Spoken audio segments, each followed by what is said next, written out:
İsterseniz yazarlık konusuna biraz girmek isterim. Hep daha önceden böyle yazmak, işte hikayeler oluşturmak, öyküler yazmak veyahut da roman yazmak, bunlar hep düşününüzde olan olaylar mıydı? Çünkü çok fazla mühendis kökenli ve romancı ile karşılaşmadığımız için soruyorum.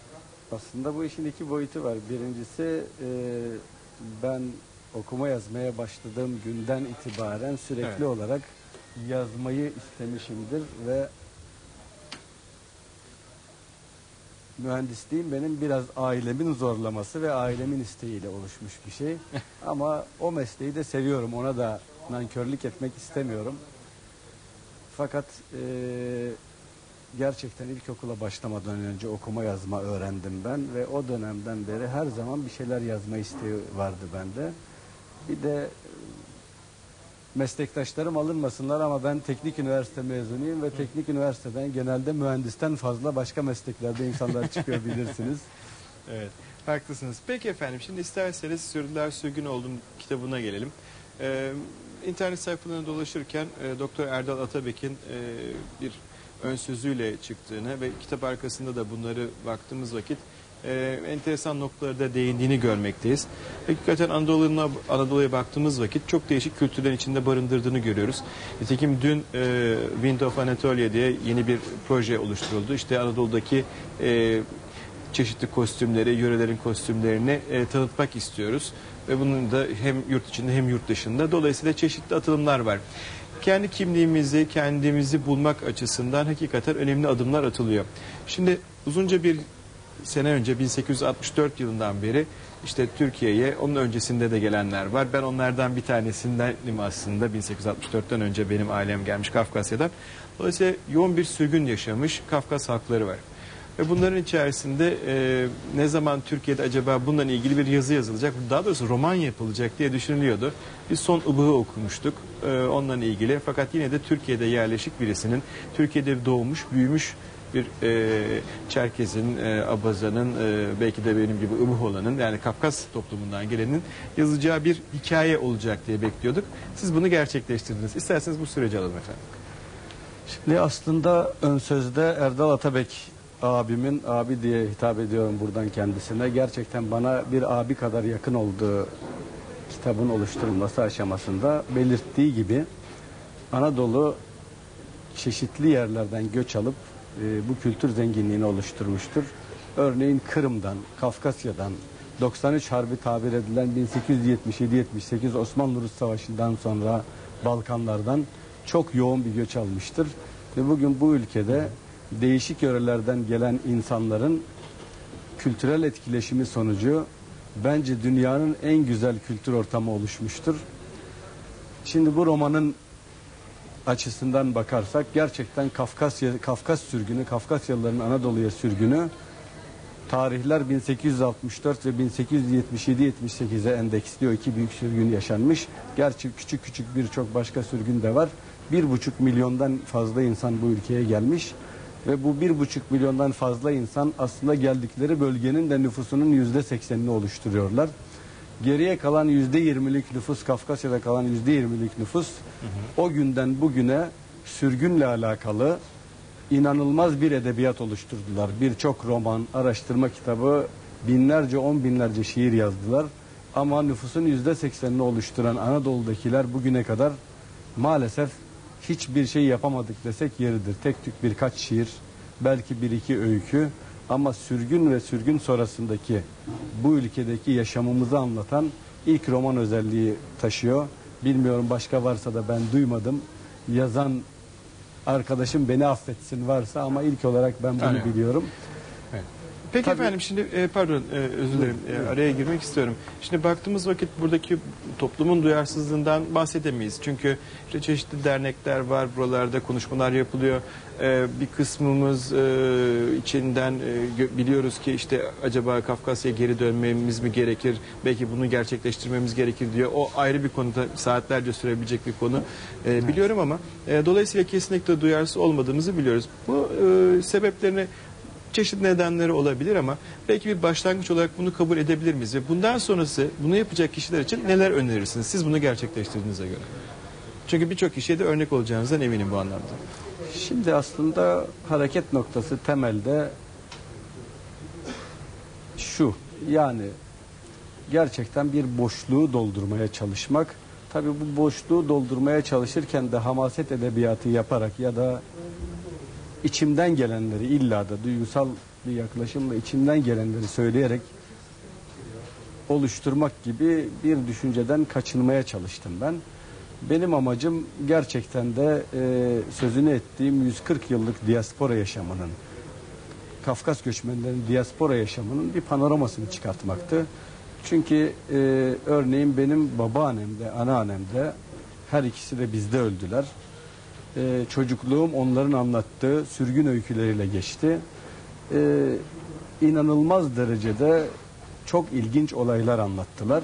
Ve bunu yazmak nedense benden önceki jenerasyonların hiç aklına gelmedi. Yani bir sözlü tarih derlemesi gibi başladım ben bu olaya.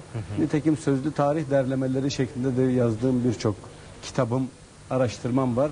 Ama araştırma kitaplarını insanlar genellikle ihtiyaç duyduklarında açıp bakıyorlar. Evet. Fakat bir roman, bir öykü böyle bir şey değil. Çok doğru. Yani bunu romanlaştırdığımda daha geniş bir kitleye ulaşıp derdimi daha kolay anlatabileceğimi düşündüğüm için Romanı yazmaya karar oluşturdum. verdiniz. Evet. Peki efendim, önemli bir konuya değindiniz. Sözlü tarih çalışması.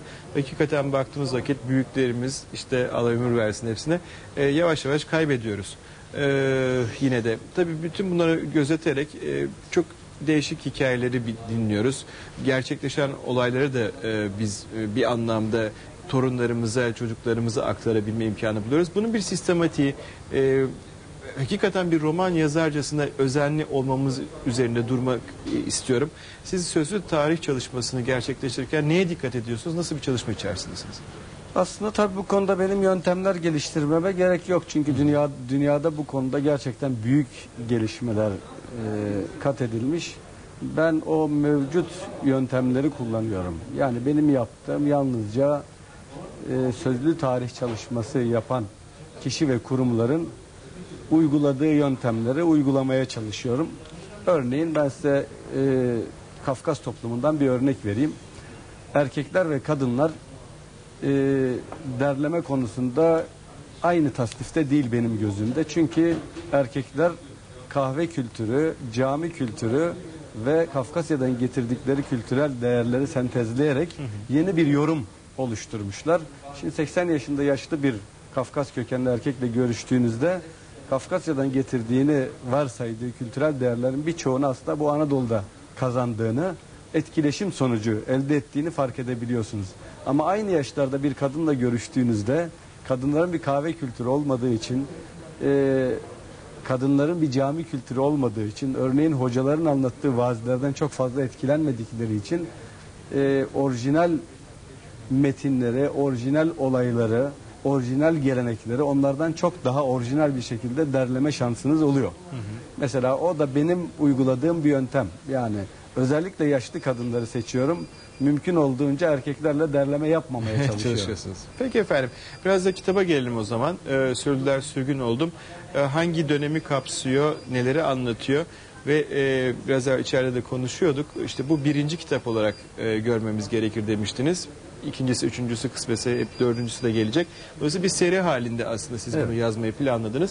Peki bu birinci kitabın özetini sizden alalım efendim. Tabii bu ön sözde de belirttiğim gibi bir nehir roman.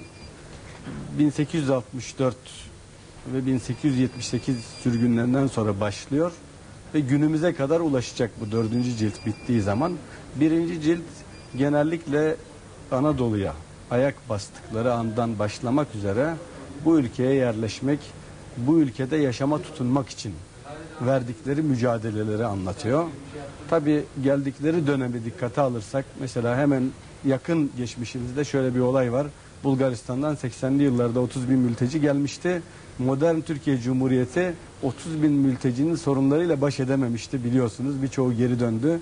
Bir düşünün, Osmanlı'nın çöküş döneminde, o sıkıntılı dönemde 1,5 milyon insan Anadolu'ya geliyor.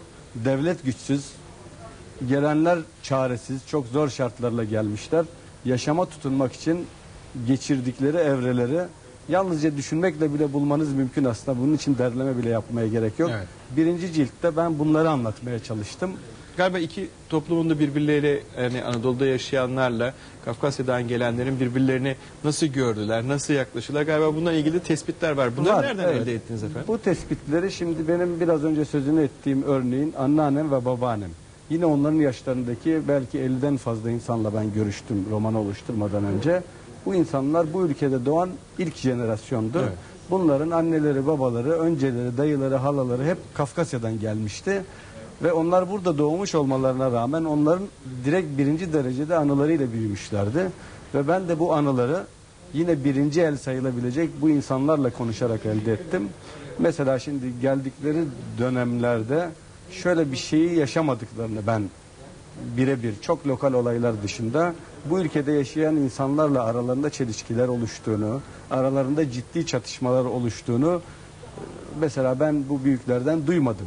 Ama o günün devlet politikaları ve o günün iskan politikaları neticesinde bazı yanlışlıklar ve haksızlıklar neticesinde örneğin Uzunyayla tabir edilen Sivas-Kayseri arasındaki bölgede yerleşen Çerkezlerle o bölgeyi yaylak olarak kullanılan avşarlar arasında lokal bazı çatışmaların, sıkıntıların oluştuğunu biliyorum. Zaten ona ikinci ciltte detaylı bahsedeceğim ama bunlar da çok önemsenecek, toplumsal çatışma denilecek şeyler değil. Anlıyorum. Aslında zaten Çerkezlerin hemen hemen her toplumda, katıldıkları her toplumda ne kadar uyumlu yaşadıklarına dair bunu Amerika'dan Ürdün'e kadar sıralayabiliriz. Görmekteyiz. Peki isterseniz acaba Kafkasya'dan da hiç beslendiniz mi? Oralarla ilgili belki kitaplardan, araştırmalardan yararlandınız mı? Valla yoğun bir şekilde yararlandım. Çünkü ana dilim Abhazca olduğu için özellikle Abhazca birçok kaynak kullanmak imkanım oldu. Rusçadan birçok çeviriden faydalandım. Bizzat Kafkasya'ya gittim. Orada incelemeler yaptım. Örneğin göçlerin yapıldığı bazı limanlar var Kafkasya'da. O limanlarda bazı çalışmalar yaptım. O bölgede yaşayan insanların anılarından, o bölgede yaşayan insanların hafızalarından faydalandım. Yani Anadolu kadar yoğun olmasa da Kafkasya'da da yoğun bir çalışma yaptım bu roman için. Peki ne kadar sürede derlediniz? Çünkü biraz evvel konuşuyorduk, bir 4 ay dedik ama bu 4 ayın çok daha öncesi var. Yani çocukluk Evet. yaşlarından beri herhalde derlediğiniz bir konu. Valla daha bilinçli bir şekilde tabii çocukluğumdan beri derledim ama daha bilinçli bir şekilde derlemeye 1974 yılında başladığımı varsayarsak herhalde 31 yıl falan gibi bir süre geçti. 31 yıl. 31 yılın birikimi öyle diyebiliriz. Peki efendim, şimdi bu birinci cilt, biraz da ikinci cilti mutlaka kafanızda formatını çıkarmışsınızdır diye düşünüyoruz. İkinci ciltte yazıldı. Yazıldı mı? Yazıldı. Peki bitti. isterseniz çok kısa satır başlayalım. Bundan sonra nasıl devam edecekler?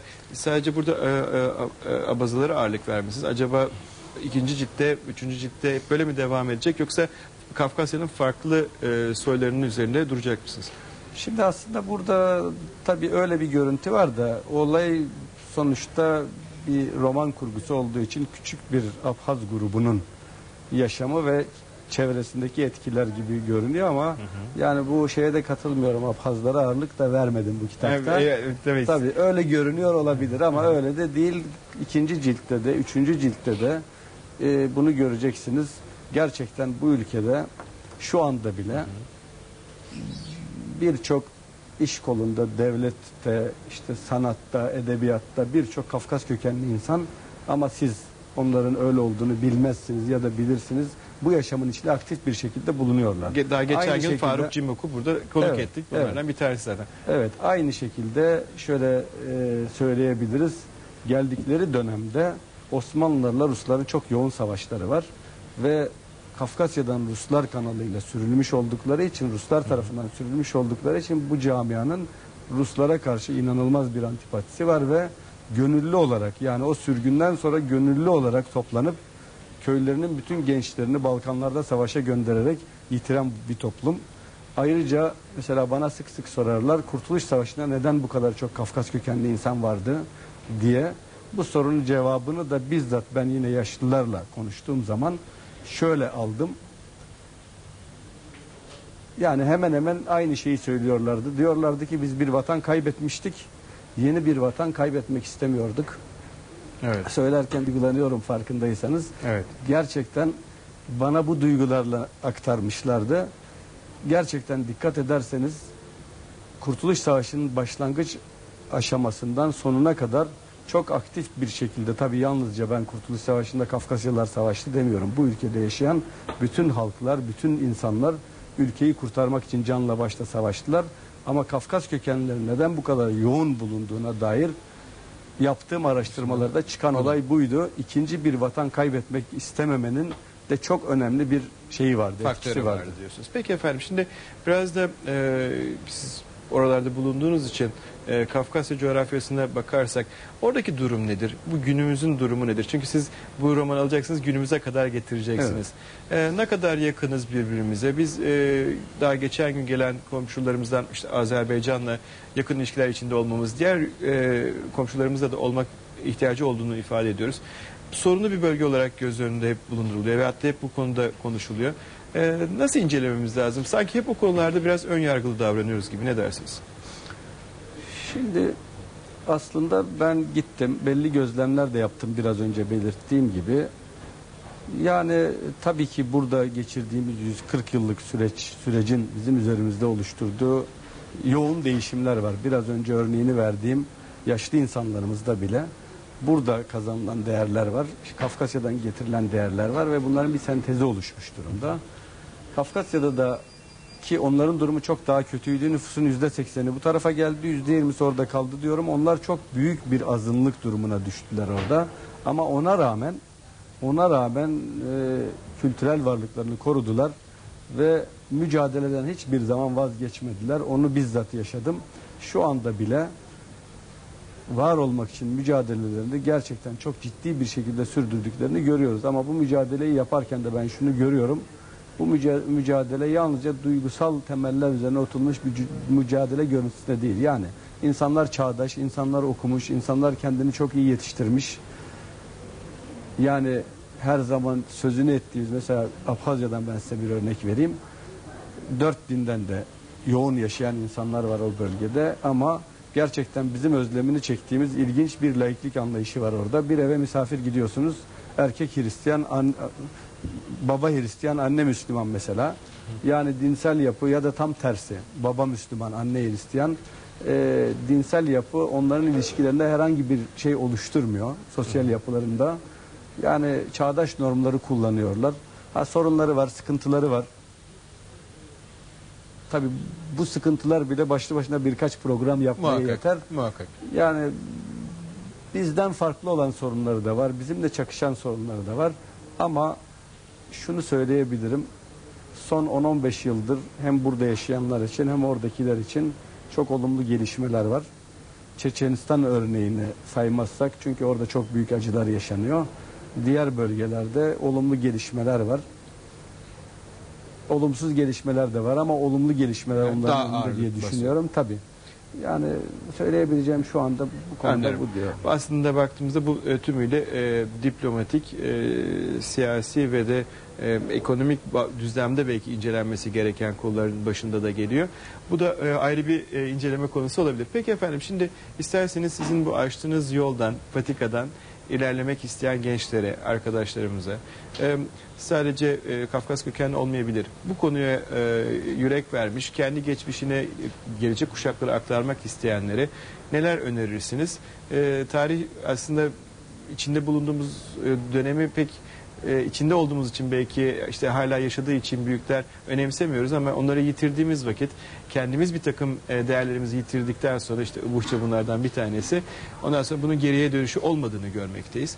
Ne dersiniz efendim, neler sağlık verirsiniz? Şimdi aslında bu konuda esprili ama gerçek bir şeyle girmek istiyorum. Ben mesela Kafkas kökenli olan ya da olmayan dediniz ama ben bu ülkede nereye gittiysem mutlaka bir şekilde bir Kafkas kökeni birilerinde var. Birinin anneannesi, birinin babaannesi, işte birinin gelini, birinin yengesi, yani değişik şekilde Kafkas kökenliler bu toplumun hemen hemen her boyutuna bir şekilde sızmışlar diyeceğim ama bu sızmayı çok olumlu bir şey olarak görüyorum.